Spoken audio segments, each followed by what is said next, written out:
Chers collègues, d'emblée, merci pour cette invitation et pour que je fasse ma présentation dans ce symposium et parler des défis et des opportunités qu'on perçoit pour les produits d'équarrissage dans l'économie biocirculaire. Bon, mon ambition ici, c'est que vous preniez avec vous ce message, que la définition de la biocircularité telle qu'on l'a fait dans le passé, ces définitions. Et qu'est-ce que la production de l'élevage, heu et la production et des aliments pour animaux, quels sont, les différents secteurs d'opportunité?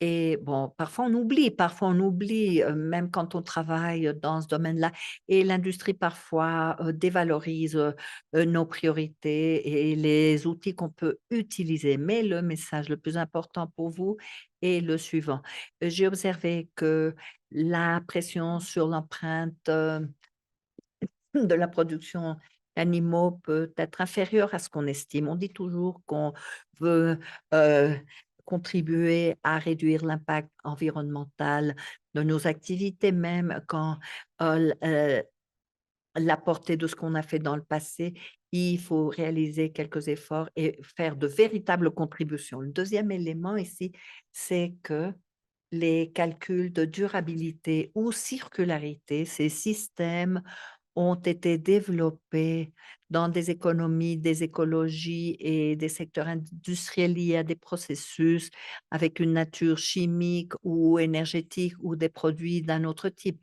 Mais les animaux sont des systèmes vivants très dynamiques et la réponse des animaux aux nutriments est très dynamique. On a vu la présentation du docteur Wu. Il me semble que la connaissance des acides aminés va continuer d'évoluer même quand il prendra sa retraite. Cela veut dire que les animaux sont dynamiques, des créatures dynamiques et bon, ce qu'on connaît aujourd'hui va changer dans l'avenir car on connaît plus la réponse, la réaction des animaux aux nutriments et dans notre affaire, bon, dans dans notre industrie, c'est offrir ces nutriments aux aliments. Donc choisir les produits, pas seulement quand on va remplacer, l'huile de maïs ou de soja dans le régime alimentaire, mais le faire, les remplacer par d'autres ingrédients qui leur permettront de soutenir les fonctions de ces animaux. On parle de dizaines, de tonnes de viande de porc, mais parfois on oublie que l'animal a besoin de ces ingrédients pour, ses fonctions et les fonctions de son organisme. Alors, on peut améliorer, ses dépenses en énergie et son ingestion d'acides aminés et chaque fois que je demande à mes étudiants quelle est leur, motivation pour, suivre mon cours? Bon nombre d'entre eux me répondent: «Prof, je suis votre cours car je veux en savoir plus sur la durabilité, comment combiner les protéines végétales parce que c'est les protéines qui vont sauver la planète» et ils passent un semestre et chaque fois que je leur pose la question, ils me donnent la même réponse. Parfois cette, connaissance ou ces paradigmes sont si profondément ancrés dans l'esprit des gens, on ne peut pas les changer. Mais chaque fois qu'on parle de la production animale, on continue de penser linéairement et changer tout cela pour, pénétrer le royaume des systèmes circulaires, alors voilà que la chose se complique. Alors comme je le disais déjà, certains de ces paramètres de la circularité, ces paramètres, ont été développés par les écologies industrielles et nous avons des directrices telles ISO quant à la circularité. Alors ces normes ISO, s'associent à la réduction des déchets, la conservation des ressources, augmenter la valeur des ressources. Mais toutefois, si on réfléchit du point de vue de la biomasse comme le bois, il faut réfléchir quelle est la quantité de bois qu'on va, heu, épargner quand on fabrique une chaise. Mais, l'animal nous offre des produits qui ne sont pas nécessairement de la viande. L'animal nous offre bien plus que la viande. Car si, par exemple, on pense au Conseil national des États-Unis des producteurs d'œufs et ces organisations ont des objectifs, très différents. Pas seulement réduire les problèmes de santé, pas seulement mais également obtenir des bénéfices, tirer des bénéfices. Et alors, on parle de d'aspect pluridimensionnel. L'ONG est important, mais il faut s'assurer d'aller de l'avant pour parvenir à ces objectifs. Par exemple, quand on sacrifie certains bénéfices pour en obtenir d'autres. Mais ce qui est important, c'est que l'objectif n'est pas produire de la viande de porc, pour la produire. J'adore la viande de porc, j'aime sa saveur et cetera et je l'achète pour son goût, sa saveur. Mais on achète la viande de porc parce qu'elle nous o elle nous donne des acides aminés, elle nous offre des acides aminés et les protéines végétales ne peuvent jamais se comparer avec les protéines animales.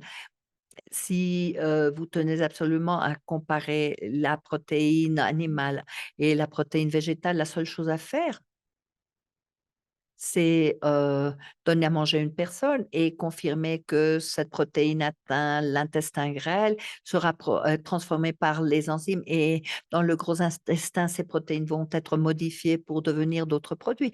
Pendant longtemps, la qualité des protéines était comparée avec un système qu'on connaissait comme PDCAAS, PDCAAS, qu'on, on nourrissait, les rats. C'est bien plus facile que nourrir un être humain pour collecter, l les, les excréments. Si je nourrissais un rat avec 100 grammes de protéines, je pouvais trouver des traces de cette protéine dans ses crottes et alors bon, je pourrais mesurer le niveau de digestibilité dans tout son intestin. Après, j'utilise l'indice multiplié par la concentration d'acides aminés et voici, le système qu'on connaît comme PDCAAS et si, nous avons un nutriologue, de volaille et de porc et bah, bon, voici bah, car le gros intestin augmente la digestibilité d'une manière qui est difficile à prévoir. Mais ce qu'on utilise pour la synthèse de la protéine et la croissance du roi ou de, de la volaille ou du porc pour engraisser est lié aux acides aminés digérés et absorbés par l'intestin grêle. Donc, à l'université, quand j'étais étudiant, mon, mon conseiller mettait toujours des, canuts dans l'élion distal pour, recueillir la, digeste iléale. Alors disons qu'on offre 100 grammes de protéines à à à à la à la digeste iléale et cela veut dire que 75 pouvaient être observés dans le transit depuis, la gueule à l'intestin grêle et de la bouche à soixante et il y avait 75 d'absorption et quand on voit la digestibilité iléale standardisée d'après le NRC, on travaille sur la, nouvelle version du livre. Les directrices, on va présenter la valeur de la qualité de la protéine et les ingrédients, fondés sur les acides aminés digestibles. Et aujourd'hui, la FAO, il y a quelques années, s'est réunie avec un groupe d'experts et leur a dit: «Comment allons-nous, nous éloigner du PDCAAS, nous écarter du PDCAAS qui est imparfait pour avoir un système, mieux affiné?» Alors, parlons, des aminoacides corrigés par la digestibilité des acides aminés et passons au système de comptage des jours, mais c'est une meilleure manière de mesurer la qualité des protéines et nous avons un meilleur score et ici, notre objectif en tant que professionnel, c'est qu'on travaille dans le domaine de l'agriculture ou le secteur ou l'industrie de la production animale, l'élevage, et non seulement l'objectif de produire de la viande. Parfois, on calcule le CGR le CGS par, livre, de viande ou d'aliments, comparaison avec le produit soja. Alors voici, une erreur inhérente, car nous ne sommes pas à calculer la qualité de cette protéine. Ça va jusqu'à présent? Ah, alors on doit analyser notre travail si on le fait, bien, si on est percutant quand on produit et des éléments digestibles pour les êtres humains. Bon, il y a, d'autres bénéfices, des produits animaux qui ne sont pas inhérents aux protéines, végétales, mais les acides aminés digestibles sont une amélioration comparée avec d'autres, méthodes de calcul. On a les ressources de la terre, des, pâturages et que consomment les animaux et qui ne nourrissent pas directement les êtres humains, dérivés de la production d'aliments utilisés pour la production d'animaux. Et voici cette partie de la circularité dont on parle en ce moment. Alors, le deuxième élément dont je voulais vous parler, qui est lié aux réponses des animaux à la contribution de nutriments. C'est un aspect très dynamique, et il faut insister là-dessus. Cela va nous aider à mieux comprendre,